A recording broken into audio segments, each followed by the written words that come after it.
Hey everyone, SpireFan here. I'm here to talk to you about Pokemon TCG Highlander, a custom format that a lot of us have been playing for many years, and I'm excited to share with you the in-depth analysis and breakdown of how to play the game, how to get started, and where you can play against us and the growing community.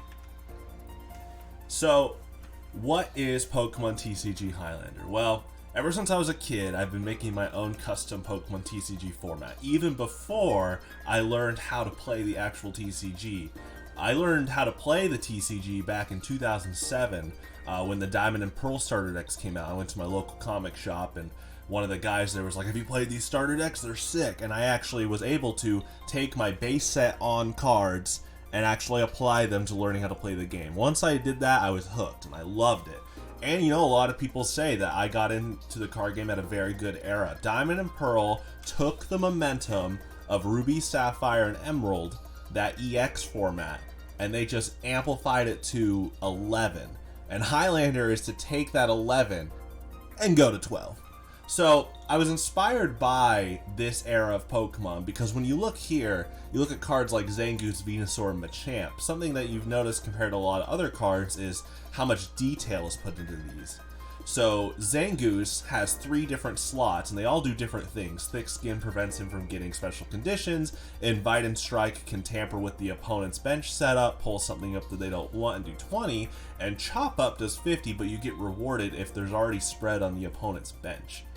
Venusaur helps protect all your grass Pokemon from special conditions. Desperate Pollen goes crazy once a prerequisite is met on damage on him, and Special Reaction gets stronger for every special condition.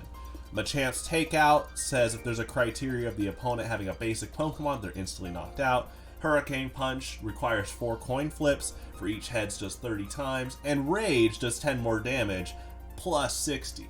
So something I've noticed that I love about this era is all these things require a lot of different requisites in order to be pushed to their full potential. It's very much, you make these decks around these criterias. All these Pokemon have great options, they're diverse, there's a lot of different things that can go on in these scenarios. So as we reach the end of the 2010 era, again, people praise that we went into 2011 and they rotated out 4 sets, Diamond and Pearl, to Great Encounters. There still was a lot of elements of 2010 there, but it started to show, the power creep that we see now. Now, I'm not trying to blanket statements on formats after 2010. There's been a lot of fun ones. I loved Sun and Moon. I've had a lot of my friends praise that Sun and Moon was definitely dialing back to that very wide branch of options that kind of was akin to 2010. But you look at this, and so Reshiram, the Reshiram in the middle, is one of the poster boys for when Pokemon's power creep just went off the scales. The Typhlosion on the left was actually a 2010 era Typhlosion, and he was a stage 2, and you look at Fire Spin, the damage, the energy requirements, and the effect. Now look at Reshiram with Blue Flare. But the thing about Reshiram is that it's a basic. It has the same HP, the same attack cost. The only thing different between Blue Flare and Fire Spin is that you can technically use like a double colorless energy on Fire Spin and do the same cost. But we were already seeing a huge difference in power creep. It was the era of big basics, and we're still kind of in that era at the time of this video. But I guess technically big evolutions because of VMAX and stuff. But Pokemon artificially changed what the power dynamic was going to be. They made the game more simple. They made requisites easier overall, and they made the HP higher on basic Pokemon, so you didn't work for those rewards as much. The Reshiram on the right is the current Highlander version, and so what Highlander does is it dials back the power levels to 2010, but it still pays respect to what those Pokemon are. So when I develop these cards, I'm looking at the history of Reshiram, what was Reshiram known for, and then I apply those elements to the Highlander version of Reshiram while respecting what 2010 is. Now, when you get into the nitty gritty of 2010 going into Highlander, you look at Dragon type Reshiram. There is a Dragon energy which provides Rainbow for dragons and colorless for non-Dragon types. So when you look at the cost of Blue Flare at the bottom, you can attach 2 Dragon, and that'll provide the Fire Lightning, for anyone just wondering. Because we've had that question pop up a few times. So, what do we do with the design philosophy of Highlander? Well, the thing is, as big basics were pushed black and white on, they had a very weird dynamic for single prized attackers. So you look at Cacturn on the right, he's fairly new. They're all over the place with not knowing what to do. You look at Cacturn's HP, which has gone up to try to accommodate for power creep, but they kind of are throwing darts at the dartboard. You look at Pull, and all it does is you pull up a bench. But then you look at 2010 Zangoose, and he did that as a basic, and he did 20 damage. They're very much like, they're not taking risks. They're kind of scared about like, oh, Pull would be broken if it did damage and it was on a basic like Zangoose. But we're still going to make the giant big basic Pokemon do a ton of damage, for easy cost. So they're kind of all over the place. And a common complaint with a lot of standard formats was that, the dynamics have gone down. It's become simpler, more simple as a game. And so what I did is, again, I went through the history of Cacturn, and I said, what makes Cacturn distinct? So the left version that you see is the Highlander Cacturn.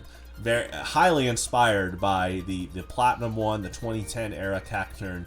And as you can see, again, I'm following that design philosophy of every Pokemon has 3 slots of options, attacks / Pokemon powers and bodies.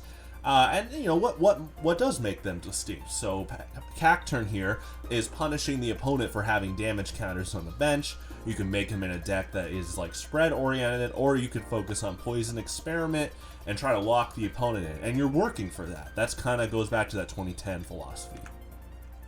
So Pokemon Highlander is named after TF2 Highlander, which is actually one of my most favorite competitive games. Team Fortress 2 is also one of my most favorite video games. But what makes TF2 Highlander cool is there's one of each class. So there's 9 classes in TF2, and in Highlander there's one of each class. And you look at the chart at the top right, they're all kind of doing their own thing, pushing their strengths and trying to cover each other's weaknesses. So you have core, support, and picks, and all these classes are placed around that triangle for all the different things they do. Highlander kind of follows that philosophy. There's only one of each Pokemon max in a deck. So you look at Vance Kelly's deck here, that's put on the same diagram and philosophy. He had Thundurus, Zapdos, Claydol as his core strength and strategies that he's pushing. His picks at the bottom left, which is, Ursaring, Reshiram, Minun, they were helping him out take out like crucial counters, able to dish out damage. They are the problem solvers for your course problems. And then he has support on the right, with Volcanion, Emboar, Archeops, Slowking, and Plusle. They're all able to help provide, a lot of it is energy-oriented support, Archeops is stun support, so there's a lot of things that Vance was pushing. And again, as you notice, there's only one of each Pokemon, so you have a 1 max of each family. So let's look at the deck layout. Vance Kelly's deck is on the bottom left.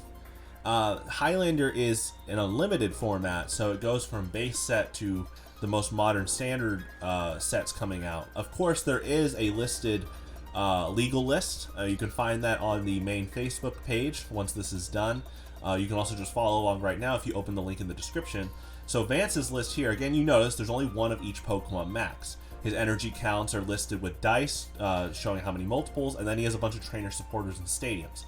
The deck list on the right is Stephen Elmore's. Now, you notice that on the left of Stephen's deck, there's these 3 break evolutions. We're going to get into that later. Highlander has its own version of an extra deck, kind of like Yu-Gi-Oh!, where you keep these form changes ready once that Pokemon is active and if you want to do that form change. But, like you can see with these deck lists, there's a lot of cool intricacies and combinations that both these players were pushing. And both of these are tournament-winning decks also. So we archive, we have monthlies, and we take note of, what strategies were used each month to win. So let's cover some of the new mechanics. Now, if you know how to play the Pokemon TCG, you're going to pick up easily. If you don't, that's okay. Pokemon TCG, once you play like a game or two, you'll really pick up fast. We've had a lot of new players get in, and they pick up easily. They've come from past games like Magic or Yu-Gi-Oh! They pick up easily. So these are the new mechanics to take note of from the get-go. Unlike the standard TCG, you start with a 13 card hand. So before you start, flip a coin. Your opponent calls it. If they call it right, they choose if they want to go first or second. Both you and your opponent draw 13 cards, put your basic Pokemon down, and then you decide your prize cards. So The whole game, you're going to choose 6 cards in your hand to put on the side, and those are your prize cards. Which means that during the whole game, you get a look at your prizes. Which adds a whole nother layer of like strategy. Players will purposely put evolution lines in their prize cards, or they'll put the Lysander or Guzma in their prize cards for later, mid-late game to like get momentum. So that's a big thing. And then Evo Soda is a very unique mechanic. We're going to go back here. You notice that like Vance is playing 1/1 Archeops, 1/1 Claydol, 1/1 Ursaring, and 1/1 Slowking. How's he going to get Pokemon out like that? Well, the card Evo Soda from the standard TCG expanded, it says once per turn you can evolve a Pokemon that you played last turn from your deck. That's a mechanic in this game. So you're going to hear players a lot saying Evo Soda. So once per turn, let's say Vance had Arkin out last turn, he's going to search his deck for Archeops and put it on top of Arkin. Also, you noticed fossil Pokemon don't come from, fossil cards. I love fossil Pokemon in the games. They're some of my favorite Pokemon overall. And so I got rid of like the fossil mechanic. The thing is, like, I don't know why they tried to do that since base set, but throughout the competitive meta, not only is it weird because they're trying to say that they evolved from fossils. I'm like, no, like in the games you get an Arkin right from the egg, and so that's what they are. They're treated like they are in the games. In past meta games, there's been some fossil decks that just have a hard time against like trainer lock and stuff like that. So, got rid of that stuff. There's no trainer-owned Pokemon, no SP, Dark, Light. Very straightforward. Like you're playing these Pokemon, and it's national decks. So your favorite. Every Pokemon is designed to be very strong. So also take note of that. If you have a favorite, go for it. Build a deck around it. Anyway, Evo Soda's mechanic, Shuffle Armor, that's pretty big. So if you run a card like Farfetch'd, which says go and collect, you grab 2 cards from the deck.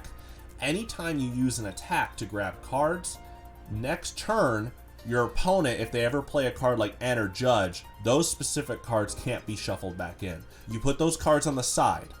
So I go and collect, I grab my Skyla, and I grab my Professor's Letter. I show my opponent, and I keep those cards out next to Farfetch. So during my opponent's turn, when they play a supporter like N or Judge, and it shuffles my hand in, I keep those cards. This has helped to prevent what has become a problem, Black and White on, where there's a lot of cool setup Pokemon, but they just get destroyed by all these new cards that shuffle your hand in, and you have to get a new card. It really hurts consistency, and so we're definitely taking the best of both worlds of 2010, but also cards like N are very good for the game. It's good for punishing the opponent. It's good for if your opponent's playing too passive or collective with their hand, and you can punish that. Definitely keeps the game fresh. Emergency Attachment is a mechanic where if you all these new mechanics can't be used on your first turn, but Emergency Attachment is a mechanic where if you end your turn without attacking or playing a supporter, you can search your deck for a basic energy and attach it to one of your bench Pokemon. So that helps prevent, a lot of like dead draw turns. It keeps momentum in the match at a good pace. It's been very helpful for people. Some people do it on purpose. They'll promote a wall, and then they'll start doing emergency attachments. They're doing the risk, though, because they're not drawing cards with supporters or making momentum with attacks. 2010 wording and power levels, like I pointed out with the Reshiram over here, we are keeping it centered to the 2010 dynamic. We're erasing that big basic on Black and White era where it just got hugely out of proportion and it became an arms race for just the least amount of energy for the most amount of damage without a lot of prerequisites for that. So Reshiram now in Highlander has 100 HP to be more aligned with legendary Pokemon and other basic Pokemon at the time, like Groudon from Legends Awakened that had 100 HP. And then, of course, Blue Flare has been balanced around that 2010 era, and so on and so forth. And what I mean by wording is now, just like 2010, trainer cards are just trainer cards, supporter cards are just supporters, and stadiums are just stadiums. So when you read a card like Vileplume that says the opponent has to discard a trainer to play a trainer, that just means cards like Professor's Letter, Pokemon Catcher. It does not mean supporters or stadiums. Those are all separated in their own categories like back in 2010. But that also means that newer cards that meant all three, like Trainer's Mail and Skyla, have now been properly reworded to say okay, yeah, grab a trainer, supporter, or stadium with this card. And then a unique thing in Highlander, 3 multiples max, aside from basic energy and Pokemon. So, trainer, supporter, stadium, special energy, 3 multiples max. Your Pokemon, though, you only run 1 of each, kind of like what you saw with the previous deck lists. And then, of course, basic energy is unlimited. There is a 1 of list. You check our main Facebook page, and you're going to see that, updated from time to time. It's very consistent. Cards like Lysander, you only can run 1 max in a deck. Cards like V-Guard Energy are at 1 of max in a deck. So it's definitely... It's an interesting tug of war, because the really good players recognize that, oh, my opponent burns their Guzma early, and you can only run 1 Guzma, so they try to punish the opponent accordingly because Guzma was used that early. Now their bench is more protected. There's a lot of cool intricacies that go on with the 1 of. And again, you'll catch on fast. So once per game mechanics, this has to go with the extra deck. Something cool in the 2010 era was level X cards. When Mega Evolutions came around, we were very excited. We thought it was going to be like level X's, kind of like how they act in the video game. You form change these Pokemon, but they retain all of their previous attacks and such. And that's what level X's did. So what we did in Highlander is we went back and we made Mega Evolutions as they should have been, where they're very similar to X's. We kept level X's, and we brought Break Evolutions into Pokemon Highlander as well. So all 3 of them are now in they can go in your extra deck if you run the appropriate Pokemon. Like in this picture, it shows Heatran level X, Luxray Break, and Mega Venusaur. So if you run Luxray, you have access to Luxray Break in your extra deck, which stays on a side pile. You can read these cards. It's basically, these are tools that you attach to your form change, kind of like in the video game. When you Mega Evolve, they have to have the Mega Stone, so they can't have any other item on them. It's to accommodate that, and it's once per game. So I could run Heatran, Luxray, and Venusaur in my deck, but only one of them is going to form change the whole game. And so that's another skill ceiling, as players have to commit and decide which form change am I going to use every time. So with form changes, like I said, we have Mega Evolutions, X's, and Breaks. Now Break Evolutions, when you play them down, they take 20 damage. But the other 2, Mega Evolutions and X's, don't. And again, just like level X's, your Megas are going to provide you a new ability, and then it's going to have this thing called Mega Buff, which means all their attacks do 20 more damage. And all 3 of them will have previous access to their powers, bodies, and attacks. Now something to note is it's 2010, so we use Poke Powers and Poke Bodies, but what makes Megas distinct is they still have abilities. Basically, in a nutshell, abilities is the umbrella term. So if any card like Silent Lab says abilities, it's targeting all 3. But if something is just a power, like Palkia level X's Restructure, then something that targets Poke Bodies isn't targeting Restructure. It's specifically a power.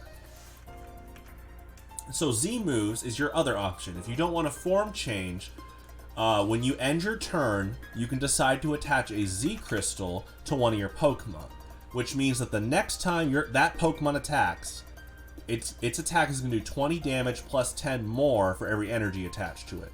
So, if I have a Buzzwole with 1 fighting and a Z Crystal attached, his Jet Punch, instead of doing 20, is now going to do 50, because it's 20 plus 10 for every energy on him.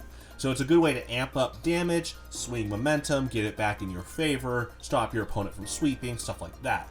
What's interesting is, again, it's as you end your turn. It gives your opponent 1 turn to respond to what's basically going to become like a super powered move heading their way. And another part of the risk reward is that they can take out your Z Crystal user, and then you have no once per game mechanic. You use that, you risk that. It's like when they knock out your Mega or level X or Break, that's it. The whole game you can't do that anymore, and you can't Z Crystal. Now what you see here on the right is the Z move chart, which means that when you don't do damage, if you do an attack like Farfetch's Go and Collect, and he doesn't do damage for his Z move, he gets an effect rather than amplified damage. And so then you look at the type chart and he's colorless, so at the very top is the effect he now gets after doing the attack. So we've seen players strategize around these effects, and they'll find these cool Pokemon that don't do damage, and so they grant them one of these effects, and it can really help their strategies in the game. And yeah, that's kind of the rundown of Highlander. The best way to learn is to play versus us in this growing community. So we have a Facebook page. This is where we announce events. We host monthly tournaments in Kansas City. We have a growing community there. It's awesome. But we also have a digital community, and they're all together. So you join the Alanos Gateway Discord, and we talk about Pokemon Highlander, new strategies. But we also play on Tabletop Simulator. I have my own custom build that people use via Workshop. And all you have to do with that is you click on the link in the description, and you click subscribe with your Steam account. Now, when you play Tabletop Simulator, which is its own game, it's definitely worth the purchase if you want to play card games with us. I will always update it, and then it will automatically update for you. We have all the cards in the database updated, and people are testing all the time. So join our Facebook group. We archive the winning deck lists each month. We talk about tournaments and stuff, and then, like I said, we talk on the Discord. So I hope you get involved with the community. It's a fun format. Everyone has enjoyed it so far, and we're only going up from here. So it's going to be a great time. See you around.